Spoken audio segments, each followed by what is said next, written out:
Baik, selamat sore Sobat Segitiga Merah dimanapun berada. Selamat datang di program IG Live Bisik, Bincang Asik bersama OGB Deksa. Bisik merupakan program talk show yang diselenggarakan oleh OGB Deksa yang bertujuan untuk menjalin silaturahmi, tentunya sekaligus memberikan edukasi mengenai beragam topik kesehatan yang diharapkan akan bermanfaat bagi masyarakat luas. Kali ini saya Haryo Danar akan menemani narasumber kita yang sangat luar biasa untuk membahas topik yang menarik nih, yaitu perlukah pemeriksaan genetik untuk mengetahui risiko diabetes. Topik ini menjadi penting untuk diangkat dan dibahas karena dari data Diabetes Atlas tahun 2021 menyebutkan bahwa Indonesia ini menempati urutan kelima pada negara dengan penderita diabetes tertinggi di dunia. Hampir 20 juta orang di Indonesia ini hidup dengan diabetes, di mana ini sebagian besarnya belum terdiagnosis. Seringnya pasien diabetes di Indonesia sudah terdiagnosis dengan tahap lanjut, yaitu sudah memiliki beberapa komplikasi. Oleh karena itu, sangat penting untuk melakukan screening bagi orang yang memiliki faktor risiko diabetes. Sobat Segitiga Merah mungkin kaget nih awalnya saat mendengar topik kita hari ini, yaitu membahas berbau genetik. Apa sih genetik itu? Nah, ini tenang aja nih, karena seperti sesi bincang asik lainnya, kali ini kita juga akan mengemas obrolan seputar faktor risiko diabetes dengan ringan dan asik. Nah, apalagi hari ini sudah hadir bersama kita seorang narasumber yang pastinya sudah tidak asing lagi di bidang ini. Beliau adalah seorang ahli farmakologi molekuler dan profesor dari Universitas Atmajaya Jakarta, yang juga merupakan pimpinan Deksa Laboratories of Biomolecular Science atau DLBS, serta seorang tokoh obat modern asli atau yang disingkat OMAI, yaitu Profesor Raymond Rubianto Chandrawinata, PhD, MSc, MBA, FRSC, atau yang biasa disapa dengan Prof. Raymond. Saya akan langsung invite beliau untuk join dengan live kita sore hari ini.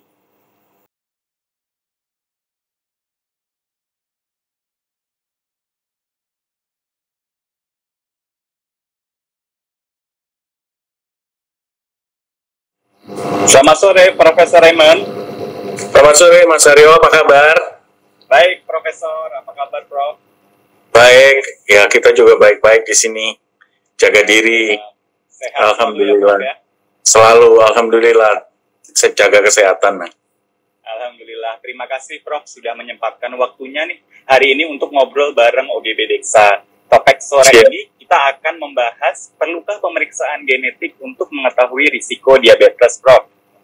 Ya. Nah, Sobat Segitiga Merah nanti yang punya pertanyaan seputar topik sore ini, boleh langsung drop komen di kolom pertanyaan. Nanti bagi penanya terpilih yang beruntung akan berkesempatan untuk mendapatkan voucher dari Tokopedia. Teman-teman di sini juga bisa mengisi kuesioner melalui link yang bisa diakses dari highlight Instagram @OGBDeksa. Oke, Prof. Nah, kita langsung masuk aja nih ke topik obrolan kita sore ini. Sebenarnya yang dimaksud dengan genetik itu sendiri apa sih, Prof? Apakah yang dinamakan genetik itu sama dengan keturunan, Profesor? Silahkan, Prof. Ya, terima kasih Mas Aryo. Pertanyaan yang penting sekali untuk kita ketahui ya. Sebenarnya genetik itu adalah sebetulnya yang dibilang itu adalah keturunan. Nah, kenapa kita itu bisa punya faktor-faktor keturunan? Karena di dalam sel kita, jadi jaringan di dalamnya ada sel, itu banyak suatu molekul yang namanya DNA. Nah, DNA ini yang diturunkan, karena DNA itu adalah merupakan gugus kesatuan untuk membentuk gen. Nah, gen-gen ini yang diturunkan. Dan gen dari mana? Ya dari bapak, juga dari ibu ya. Setelah bersatu menjadi sel telur, nanti kan bisa diturunkan menjadi di dalam bayi itu, kemudian kita sebagai keturunan kita mendapatkan gen-gen yang didapatkan dari bapak dan ibu. Kira-kira gitu ya. Studi mengenai genetik ini tentunya dari zaman dulu kala, di mana pada waktu itu dilakukan banyak sekali penyilangan antara tanaman misalnya jagung ya, jagung merah dengan jagung hitam. Kemudian ternyata kok jagungnya antara yang dihasilkan ada yang merah, ada yang hitam, ada yang di tengah-tengahnya misalnya gitu ya, abu-abu dan lain-lain. Nah, disitulah orang memikirkan bahwa memang faktor keturunan itu adalah suatu hal yang penting untuk diperhatikan, apalagi di dalam bidang kesehatan ya.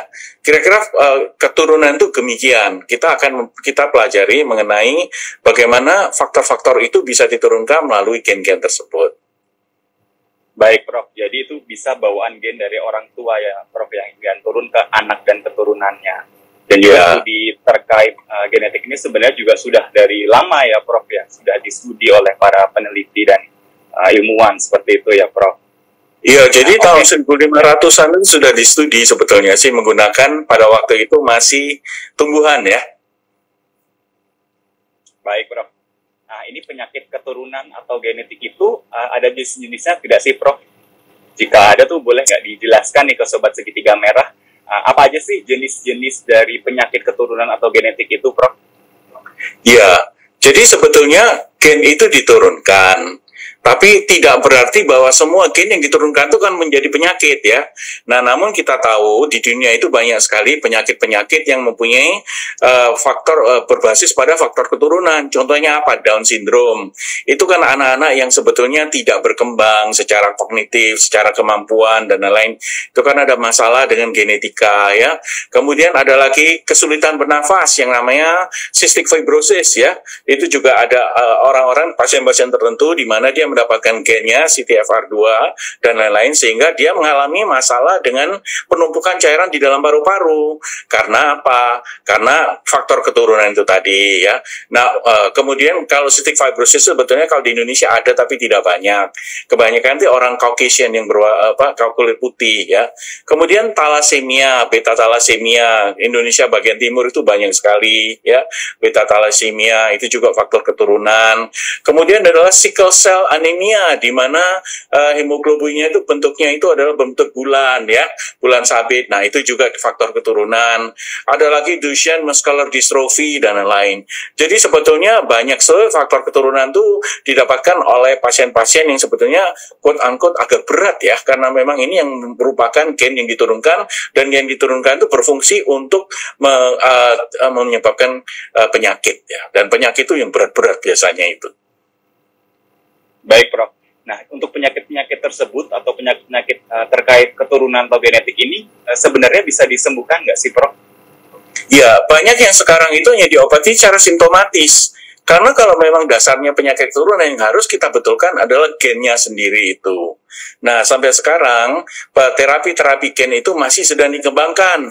Contohnya terapi gen untuk tadi Down syndrome ya, kemudian untuk beta thalassemia, kemudian Duchenne muscular dystrophy. Sekarang sedang dicobakan dengan teknik-teknik yang baru, terutama yang teknik yang namanya CRISPR ya. CRISPR itu adalah gene editing teknologi, di mana kita bisa mengedit gennya langsung pada sel-sel yang terkena daripada faktor keturunan yang diturunkan dari ayah atau ibunya. Nah, itu Mas sampai sekarang. Jadi kalau ditanyakan apakah sudah ada terapi yang benar-benar efektif untuk penyakit yang benar-benar diturunkan secara fungsional, belum ada. Karena banyak penyelidikan dan penelitian itu malah bisa menimbulkan tidak baik gitu. Jadi karena masih teknologi itu masih kurang.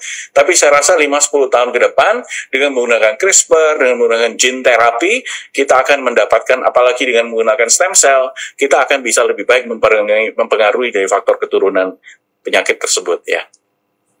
Baik Prof, nah ini amin banget nih, semoga kita masa depan nih ada terapi-terapi terkait gen untuk penyakit-penyakit keturunan atau penyakit-penyakit genetik ya Prof ya. Ya, Oke. siap. Ya. Sebenarnya apakah orang yang memiliki faktor risiko genetik diabetes nih Prof, itu pasti akan terkena penyakit diabetes itu Prof? Nah, itu pertanyaan yang penting sekali untuk kita ketahui. Bahwa sebetulnya diabetes itu ada di dalam gen-gen yang diturunkan dari orang tua ya, baik bapak maupun ibu. Nah, tapi kebanyakan kalau misalnya kita lihat bahwa gen diabetes itu sebenarnya resesif. Artinya kalau ibu atau bapak mempunyai faktor keturunan dari gen yang resesif tersebut, kira-kira ada 10 paling sedikit ada 10 gen yang benar-benar resesif, itu diturunkan kalau dari salah satu orang tua. Sebetulnya kemungkinan untuk mendapatkan diabetes itu akan mencapai 25% karena resesif ya. Jadi kan 100% kemungkinan. 25% itu kemungkinan mendapatkan diabetes. Tapi yang paling bahaya adalah nanti kalau kita bicarakan bapak dan ibu mempunyai gen tersebut, kemungkinan besar untuk si anak ini nanti dewasanya, apalagi yang tipe 2 ya, diabetesnya itu meningkat. Karena sekarang kita bicara mengenai 50% karena bapak dan ibu. Tapi kalau mendapatkan gen yang resesif itu dari bapak sendiri atau ibu sendiri, maka chance seorang anak itu nanti gedenya nanti bisa diabetes, itu bisa hanya 25%. Demikian. Jadi memang tergantung daripada berapa yang diturunkan, dan juga tidak semua gen yang diturunkan itu sebetulnya itu bisa menjadi faktor diabetes loh. Tidak. Kita sudah mengetahui memang banyak gen-gen yang diturunkan itu bisa menjadi, mungkin ada kira-kira 10 yang bisa menimbulkan diabetes. Tapi nanti kita bicarakan bahwa faktor-faktor ini tidak akan menjadi bermanifestasi menjadi penyakit kalau gaya hidup kita itu benar. Kalau gaya hidup kita tidak benar, itu yang menimbulkan penyakit. Karena kita tahu bahwa genetik ditambah environment atau lingkungan, nature plus nurture, itu yang membuat dia berpenyakit. Jadi kalau misalnya kita mempunyai gen diabetes, tapi gaya hidup kita sehat, kita makan yang baik, tidak berkalori tinggi, berolahraga, dan lain-lain, maka kemungkinan untuk gen itu bermanifestasi, berekspresi akan lebih rendah. Sehingga gaya hidup yang baik akan menurunkan kemungkinan untuk diabetes. Tapi kalau kita tahu kita suka makan yang berlemak, makan banyak gula, ya gula itu ada di mana-mana, nah kemungkinan untuk bisa diabetes itu lebih tinggi.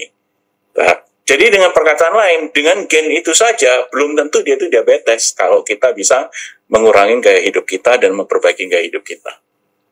Nah, oke Prof. Nah ini untuk Sobat Segitiga Merah nih tadi, tolong dicatat tuh untuk gaya hidup ini sangat berperan penting juga untuk penyakit-penyakit kronis ya Prof. ya. Nah jadi sebenarnya apakah lebih besar pengaruh genetik atau pengaruh gaya hidup Prof? Kalau begitu? Ya, yang lebih besar adalah pengaruh gaya hidup. Ya. Karena gen itu, jadi gini, gen itu tidak secara langsung akan diekspresikan, ya. Gen itu dia akan ekspresi kalau ada faktor-faktor lain termasuk dari gaya hidup ini yang membuat dia terekspresi lebih tinggi. Jadi kalau misalnya gaya hidup kita memang sehat, ya, makan tidak banyak berlemak setiap hari. Memang susah ini. Makan umbi-umbian atau makan kacang-kacangan itu juga mengurangin.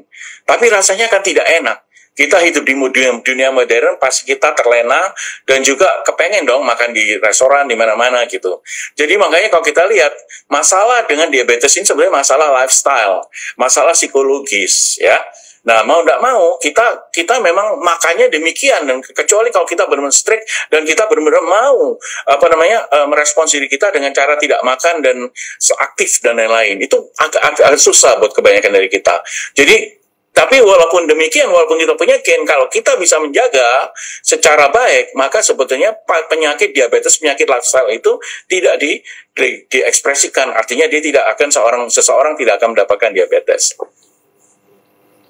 Baik Prof, nah ini bagus banget nih untuk Sobat Segitiga Merah. Tolong dicatat nih untuk pola makannya juga untuk dijaga ya Prof ya.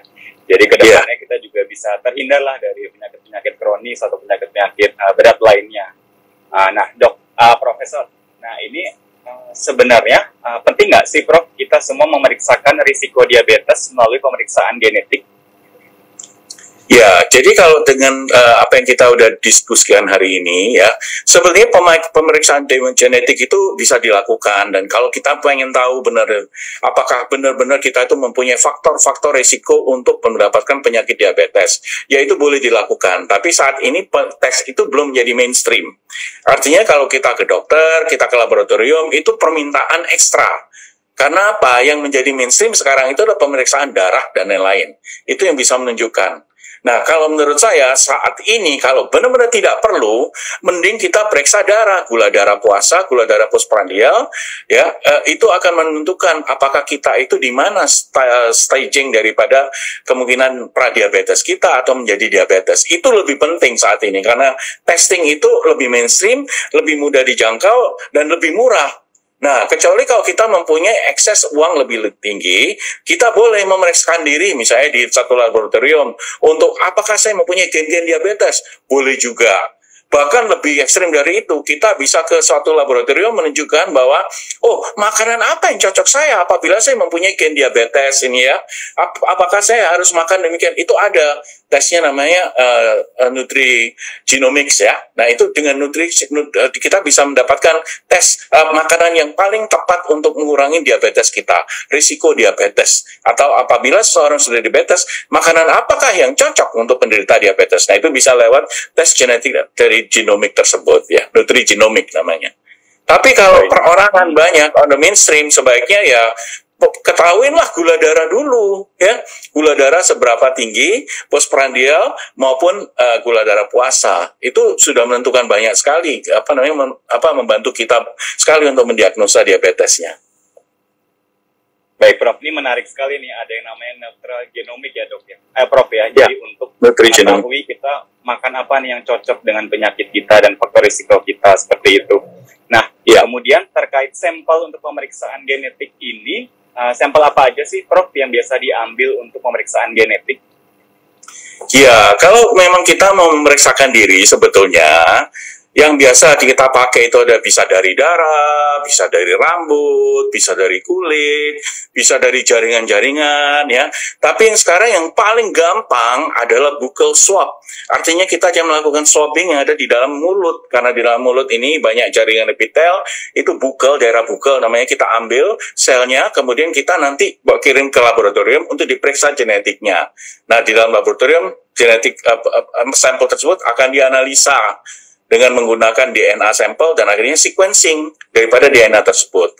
Kalau sudah di-sequence, kita tahu, oh di sini ada berapa persen kemungkinan untuk dia mendapatkan gen untuk diabetes tersebut. Baik, Prof. Berarti nanti untuk hasilnya itu biasanya berupa persen ya, Prof ya? Bukan berapa persen sih, sebetulnya lebih ke arah ada atau tidak, dan gen apa yang ada di situ. Begitu, ya. Baik, Prof. Nah, untuk kemudian pemeriksaan ini baiknya untuk dilakukan untuk semua orang atau hanya mereka-mereka ini memiliki faktor risiko diabetes, Prof? Ya, sebetulnya kalau misalnya seandainya seseorang sudah tahu bahwa orang tuanya ada yang diabetes, dianya sendiri perokok misalnya, atau BMI-nya tinggi sekali, ya, gemuk, dia tidak apa-apa memeriksakan diri untuk faktor genetik. Tapi kembali lagi, faktor genetik ini sampai sekarang ini kita belum mendapatkan terapi yang jelas kalau kita tahu bahwa kita itu mempunyai faktor genetik yang tepat. Yang kita tahu, pemeriksaan gula darah itu adalah lebih baik saat ini. Kalau kita tahu gula darah puasa, gula darah postprandial, ya, kemudian sebetulnya ada lagi pemeriksaan untuk insulin level dan HOMA-IR. Ya, insulin itu adalah indeks-indeks menunjukkan resistensi insulin. Nah, sebelum diabetes, sebetulnya kita tuh menderita yang namanya resistensi insulin. Dan itu bisa dilihat dengan menggunakan HOMA-IR tersebut. Tapi, sementara kita udah tahu angka-angka tersebut, itu sebenarnya udah cukup untuk kita menentukan apakah kita ini pradiabetes atau sudah diabetes atau tidak diabetes, ya. Nah, tanpa melakukan genetik testing tersebut, karena genetik testing tersebut pastinya lebih mahal, ya. Kita menggunakan lebih banyak alat-alat yang lebih sophisticated, dan laboratoriumnya juga punya NGS, namanya Next Generation DNA Sequencer, dan lain-lain. Jadi yang saya katakan, kalau kita mempunyai testing sendiri di laboratorium bahwa kita bisa menggunakan darah tersebut, ya, pakai untuk gula darah postprandial, ya, ditambah insulin, itu udah cukup sebetulnya. Kembali lagi, kalau memang kita udah punya diabetes atau memang sudah tahu bahwa saya adalah seorang anak dari seorang keturunan diabetes, tidak apa-apa tes tersebut. Di laboratorium tertentu sekarang udah banyak laboratorium bisa memungkinkan kita untuk tes diabetes tersebut, ya. Jangan lupa tonton video menarik kami lainnya. Baik, Profesor. Nah, ini jika kita ingin memeriksa genetik, Prof. Nah, itu sebenarnya berapa akurat sih untuk pemeriksaan genetik tersebut, Prof?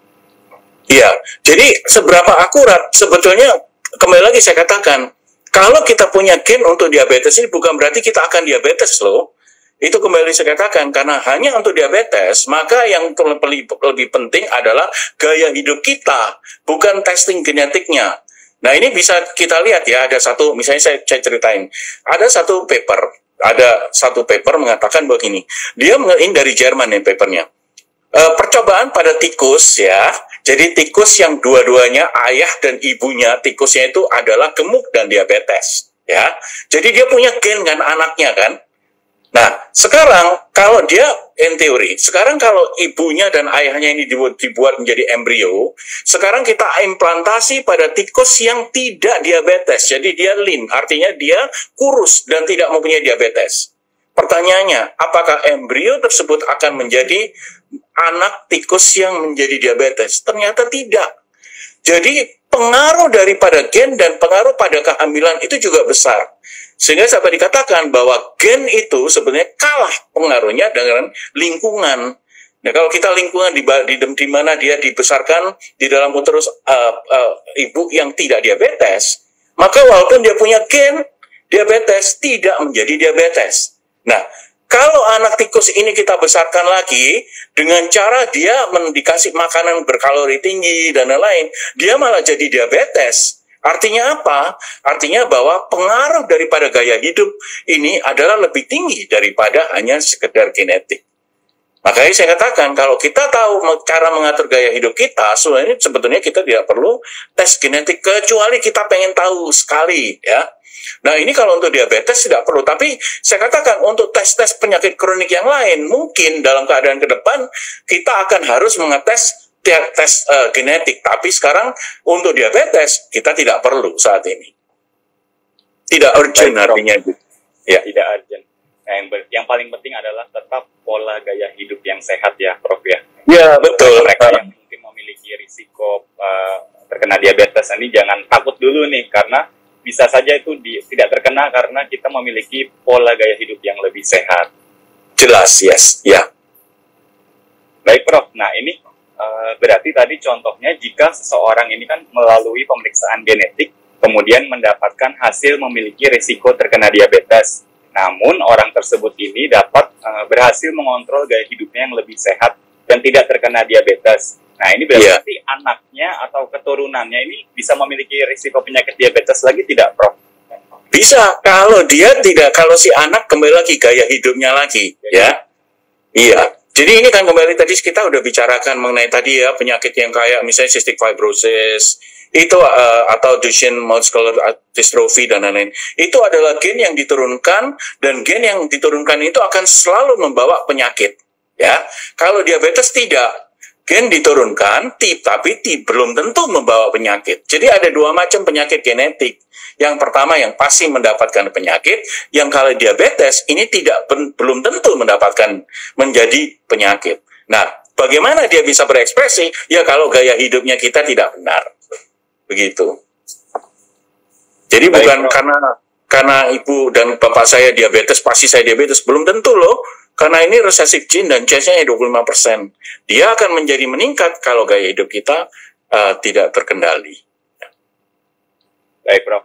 Nah, ini ada saran nggak sih dari Prof untuk yang bisa diberikan ke Sobat Segitiga Merah nih, untuk mereka yang sudah mengetahui memiliki risiko genetik penyakit diabetes maupun penyakit-penyakit kronis atau penyakit berat lainnya? Karena kan bisa jadi tadi setelah mengetahui ada risiko diabetes nih, yang bersangkutan jadi takut yang secara berlebihan. Jadi, aduh aku gimana gitu, Prof. Iya. Jadi yang penting memang sebetulnya itu adalah gaya hidup yang sehat itu penting sekali ya. Makanan harus dijaga, dengan aktivitas harus dijaga. Kemudian kalau yang suka merokok, itu sebaiknya berhenti merokok ya. Kemudian orang-orang yang kurang aktivitasnya berkurang, itu mesti dinaikkan ya. Nah, sekarang di antara sekitar kita ini makanan itu banyak makanan yang kita tidak tahu, rasanya asin tapi di sana banyak gulanya. Nah, itu hati-hati. Makanya saya sekarang harus baca package label, package insert itu isi daripada ingredient itu apa. Kadang-kadang kita disipin gula ya.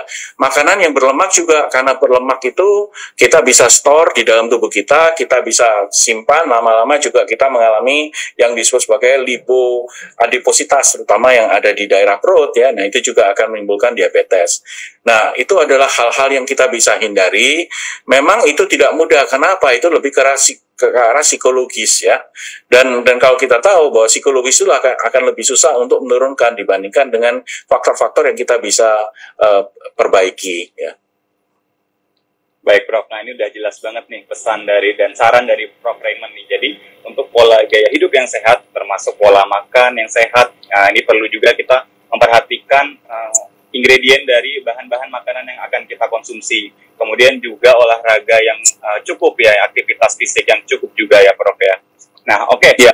Sobat Segitiga Merah, tadi kan sudah clear banget nih penjelasan dari Prof Raymond terkait pemeriksaan genetik untuk mengetahui risiko diabetes. Nah, ini mulai dari pengertian genetik itu sendiri, kemudian jenis-jenis penyakit keturunan, kemudian faktor risiko genetik diabetes, seberapa penting melakukan pemeriksaan genetik dan mengatur pola gaya hidup yang sehat, kemudian jenis-jenis pemeriksaan genetik untuk mengetahui risiko diabetes, kemudian sampel yang digunakan, hingga saran dari profesor yang untuk orang-orang yang telah mengetahui memiliki faktor risiko diabetes.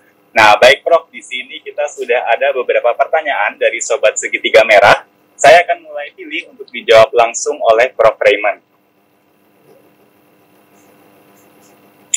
Oke, untuk pertanyaan pertama Prof. Nah, ini dari umur berapa sih dianjurkan untuk pemeriksaan genetik, Prof? Jika ada ini yang ingin memeriksa genetiknya.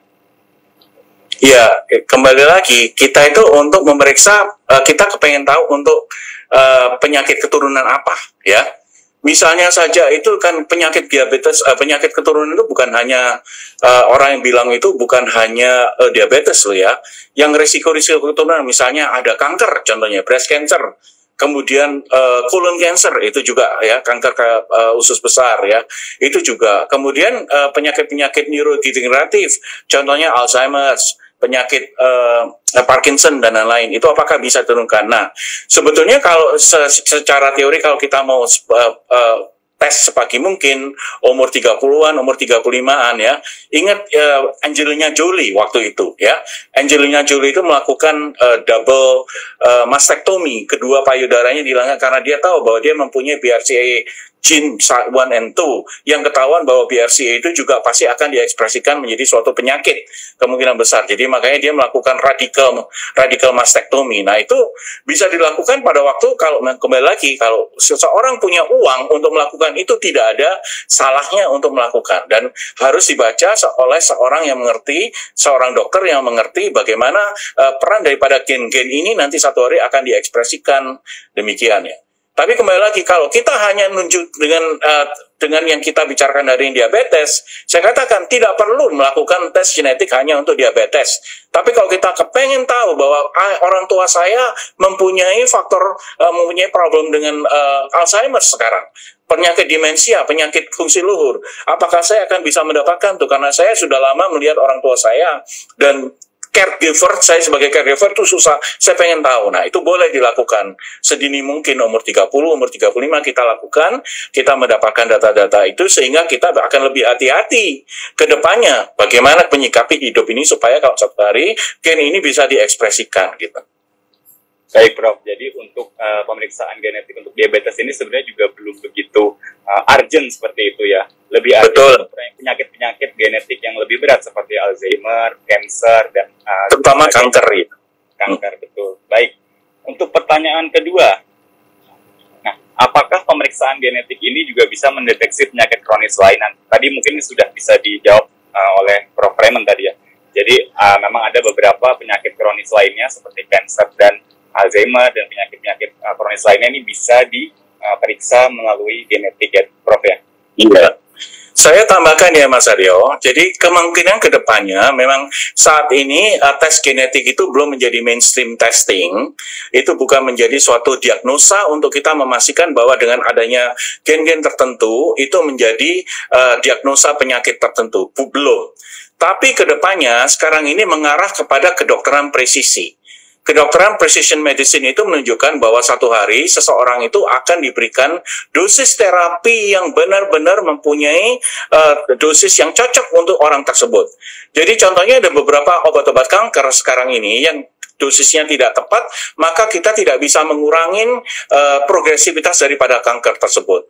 Tapi kalau kita tahu ada gen-gen tertentu, misalnya saja ya, HER2 untuk penyakit breast cancer, payudara, kanker payudara, kita lakukan tes genetik, kita tahu bahwa HER2-nya positif. Nah, ini menunjukkan bahwa oh ya, kita bisa lakukan terapi dengan menggunakan Herceptin contohnya. Itu salah satu obatnya ya. Itu monoklonal antibody. Nah, jadi kedokteran presisi itu menggunakan tes genetik ke depannya bukan untuk mendiagnosa saja, tapi justru menunjukkan satu obat ini atau kombinasi obat ini apakah cocok terhadap pasien tersebut. Dan kalau cocok, fungsinya tersebut bisa dikurangi dengan dosis berapa. Dosisnya bisa dihitung dengan menggunakan hasil daripada tes genetik tersebut. Wah, ini menarik sekali, Prof ya. Ada ternyata namanya kedokteran presisi. Nah, ini sudah banyak, Prof, dilakukan di rumah sakit, Prof. Indonesia belum banyak, di Amerika aja baru mulai ya. Pada waktu Obama menjadi presiden, pada waktu itu beliau mengeluarkan ini Precision Medicine Initiative tahun 2008. Tapi sampai saat ini di dunia itu masih belum benar-benar dilakukan karena apa? Ada obat-obat yang memang harus kita melakukan tes genetik dulu, seperti antibodi monoklonal dan lain-lain ya. Kemudian apakah ada obat-obat kemoterapi yang memang kita mesti lihat apakah benar gen yang kita mau ini kita supresi gen tersebut dari kanker tersebut ya, mulai dari kanker macam-macam, dari solid tumor ya, dense tumor dan lain-lain, atau kanker darah misalnya limfoma, leukemia sekarang itu juga bisa dites ya. Nah, dari situ baru kita ketahuan obatnya apa yang cocok terhadap genetik daripada pasien tersebut. Dengan kita memakai obat yang cocok, otomatis pengurangan daripada risiko progresivitas daripada kanker tersebut apakah bisa dikurangin, dan pastinya bisa dikurangin karena obatnya cocok dan dosisnya juga tepat. Baik, Prof. Nah, ini menarik juga nih terkait kedokteran presisi. Semoga di Indonesia ini bisa segera ada kedokteran presisi dilakukan. Ya, karena Menteri Kesehatannya sekarang ini sudah mulai punya inisiatif ya, daripada salah satu transformasi kesehatan adalah beliau mau mengimplementasi ke depannya kedokteran presisi di Indonesia. Beliau sudah invest berbagai macam gene DNA sequencer ya, next generation sequencing, dan semoga di dalam beberapa kurun waktu ke depan kita sudah mempunyai data-data populasi genetik daripada pasien-pasien di Indonesia, terutama untuk kanker yang sangat dibutuhkannya. Betul, Prof. Semoga segera ya, Prof ya. Oke, kita berlanjut ke pertanyaan selanjutnya. Nah, ini apakah faktor genetik juga mempengaruhi respon seseorang terhadap jenis obat yang diresepkan oleh dokter, Prof? Iya. Jadi kalau untuk diabetes masih belum ya, karena diabetes itu tidak termasuk dari penyakit yang benar-benar karena keturunannya itu dari gen ya. Kalau misalnya kanker, iya jelas kedepannya itu ya, dan beberapa penyakit yang kita tahu, yang penyakit yang kronis yang lainnya yang mempunyai sifat metabolik ya, itu salah satunya adalah famili hiperkolesterolemia. Itu adalah orang-orang yang mempunyai LDL sangat tinggi sampai ribuan. Itu sekarang kita menggunakan kedokteran presisi. Ada beberapa obat monoklonal antibody yang bisa ditargetkan terhadap hiperkolesterol, menurunkan LDL tersebut. Tapi untuk diabetes tidak. Kita melihat dari glukosa saja ya, dan HbA1c. Itu penting sekali. Makanya saya anjurkan bagi yang belum cek, apalagi mempunyai faktor keturunan, ya, faktor ayah atau ibu diabetes. Jadi glukosa puasa, glukosa postprandial, HbA1c layak untuk dicek. Tapi tidak harus melakukan genetic testing. Baik, Prof. Nah, ini apakah pemeriksaan genetik ini untuk penyakit mungkin diabetes atau penyakit-penyakit kronis atau berat lainnya ini perlu dilakukan berkali-kali atau cukup sekali seumur hidup saja, Prof? Oh, sekali aja cukup. Karena data itu lekang, jadi tidak turun, hari ini gennya saya naik, besoknya turun, tidak. Sekali tes cukup, itu hanya sekali untuk seumur hidup. Baik, Prof. Jadi sebenarnya ya bagus juga untuk invest ke depannya. Jadi kita sudah pernah pemeriksaan genetik, jadi ke depannya kan tidak perlu tes lagi untuk mengetahui penyakit-penyakit terkait genetik ini ya, Prof ya. Ya, betul.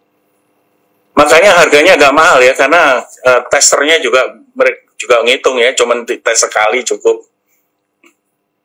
Biasanya untuk harganya ini memang rentangnya berapa ya, Prof? Ya mungkin ada sobat segitiga merah nih yang kepo nih, pengen tahu sebenarnya tuh biasanya seberapa sih untuk harga pemeriksaan genetik ini, Prof? Saya jelasnya kurang tahu, tapi yang saya dengar kembali lagi, bukan jangan quote saya ya, ada tes genetik untuk nutrigenomics, itu ada yang harganya 5 juta, ada yang 7 juta, tergantung dari mana kita mengeteskan. Tapi kira-kira itu baru nutrigenomics ya, bukan kita belum melakukan misalnya farmakogenomics, belum. Kita misalnya tes risiko terhadap penyakit tertentu, itu juga berapa harganya saya nggak tahu, tapi kira-kira kalau di total bisa sampai ya 10-20 juta total harganya ya. Tapi kalau fungsinya kalau lebih banyak yang tes ya mestinya akan turun itu harga ya. Nah, oke. Baik, Prof. Nah, ini ada pertanyaan lagi nih. Jadi sampai berapa generasi sih biasa gen itu akan diturunkan, Prof?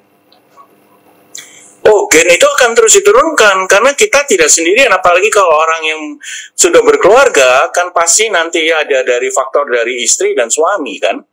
Nanti ke anak-anaknya menikah lagi, diturunkan lagi gitu. Jadi kalau dibilang berapa sampai berapa penyakit genetik itu bisa diturunkan, dia akan terus. Karena apa? Karena gennya lekang, dia akan diturunkan satu persatu ya.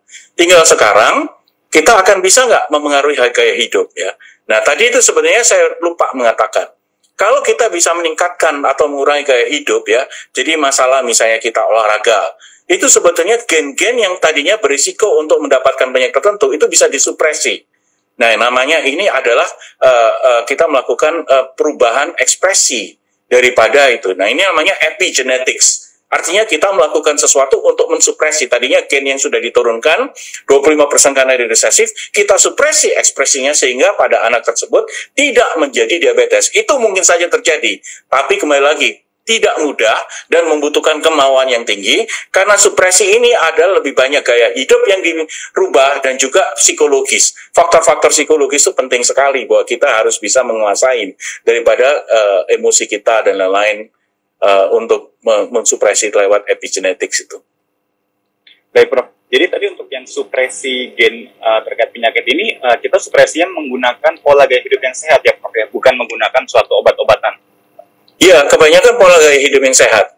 Kedepannya sebetulnya yang tadi saya katakan itu, sekarang para ilmuwan itu sedang mempunyai penelitian, salah satunya itu menggunakan CRISPR tapi untuk mensupresi epigenetics. CRISPR yang mensupresi menurunkan gen-gen tertentu untuk tidak diekspresikan pada keturunan kita. Sehingga kalau kita lihat, kalau nanti satu hari, mungkin 30 tahun ke depan, di masa depan, kita diresepkan teknik CRISPR itu, diabetes itu atau penyakit-penyakit keturunan itu akan bisa dikurangin. Karena apa? Ya, kita mengedit gen kita dibandingkan dengan gaya hidup. Nah, tapi saat ini masih dini dan masih investigasi.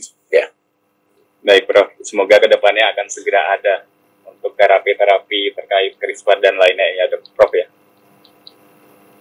Oke, nah, baik, Sobat Segitiga Merah dan Profesor Raymond, karena waktu kita ini juga terbatas, jadi sepertinya sesi tanya jawab kita cukupkan saja ya, Prof, ya. Sebelum untuk acara hari ini, mungkin Profesor Raymond ada pesan yang ingin disampaikan kepada Sobat Segitiga Merah, Prof? Ya, jadi intinya pesan saya cuma satu ya. Jadi kalau penyakit diabetes itu walaupun orang tua diabetes, kalau kita take care of our own self, jadi kita diri sendiri, sebetulnya itu penyakit itu adalah penyakit lifestyle, bukan penyakit genetik. Ya, tapi walaupun ada gen-gen yang diturunkan, kira-kira ada 10-15 gen yang diturunkan yang memungkinkan kita untuk mendapatkan penyakit genetik. Satu-satunya cara sebetulnya gimana? Ya kalau kita tidak telat, kita adalah sering memeriksakan diri ya. Orang-orang yang punya HbA1c-nya sudah mulai 7, nah ini hati-hati pradiabetes ya, glukosa puasanya antara 110 sampai 126, ini artinya pre-diabetes ya, sebelum diabetes. Itu artinya sudah mengalami resistensi insulin.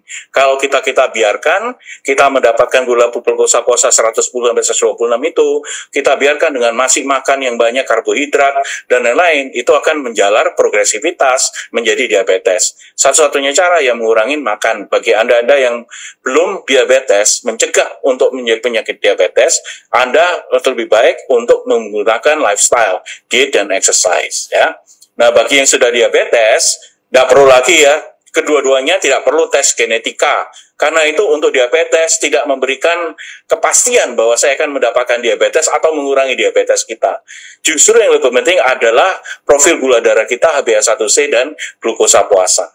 Dan glukosa postprandial. 3 itu aja, HbA1c, glukosa puasa, glukosa postprandial akan membawa kita ke pengetahuan bahwa kita ini diabetes atau enggak tanpa melakukan tes genetik.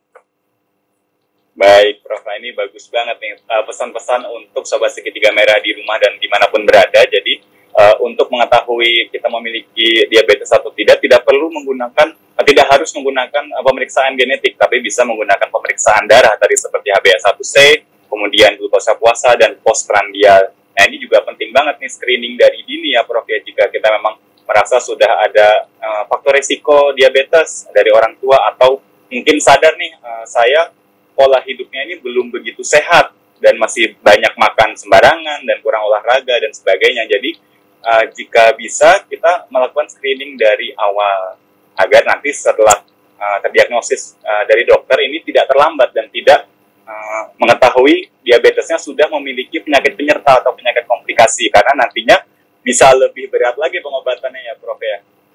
Iya betul. Ya, karena penyakit diabetes itu penyakit yang progresif ya. Sekarang dikasih obat namanya metformin, dia akan turun. Tapi setahun kemudian dia bisa naik lagi, creeping up.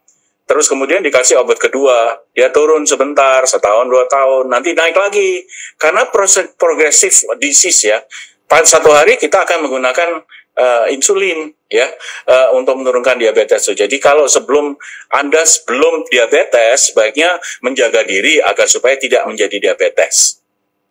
Baik Prof, noted. Nah, untuk Sobat Segitiga Merah, yuk kita mulai untuk modifikasi gaya hidup biar lebih sehat lagi. Ini kan juga bukan buat orang lain, tapi buat diri kita sendiri juga untuk keluarga kita nantinya. Baik Profesor, terima kasih atas waktu dan ilmunya yang sangat bermanfaat bagi para Sobat Segitiga Merah dimanapun berada. Kemudian sedikit tambahan informasi dari OGB Dexa. OGB Dexa merupakan pionir obat generik berlogo yang sudah lebih dari 30 tahun berkarya untuk bangsa dalam menyediakan obat-obatan yang berkualitas dengan harga yang tentunya lebih terjangkau. OGB Dexa memiliki pilihan obat generik yang lengkap, termasuk obat-obatan yang digunakan untuk tata laksana penyakit-penyakit kronis seperti diabetes, dislipidemia, dan hipertensi. OGB Dexa juga terdepan dalam hal sertifikasi halal untuk beragam obat-obatan yang dipasarkan. Saat ini ada lebih dari 160 produk OGB Dexa yang telah mendapatkan sertifikasi halal. Semoga lebih menambah kenyamanan dalam menggunakan obat dan menambah kepercayaan bagi masyarakat pada OGB Dexa karena memiliki mutu terjamin, produk lengkap, harga terjangkau, dan juga telah tersertifikasi halal.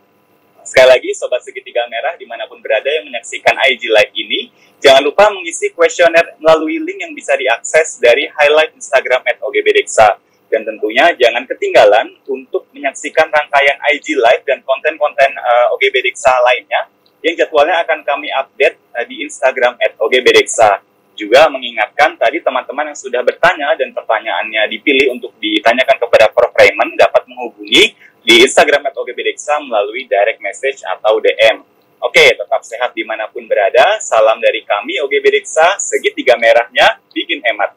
Terima kasih, salam sehat, dan sampai jumpa lagi. Terima kasih Prof. Raymond atas waktunya hari ini. Sehat selalu, Prof. Ya, terima kasih. Sehat selalu buat kita semua ya. Terima kasih Mas Aryo. Terima kasih semua para pemirsa.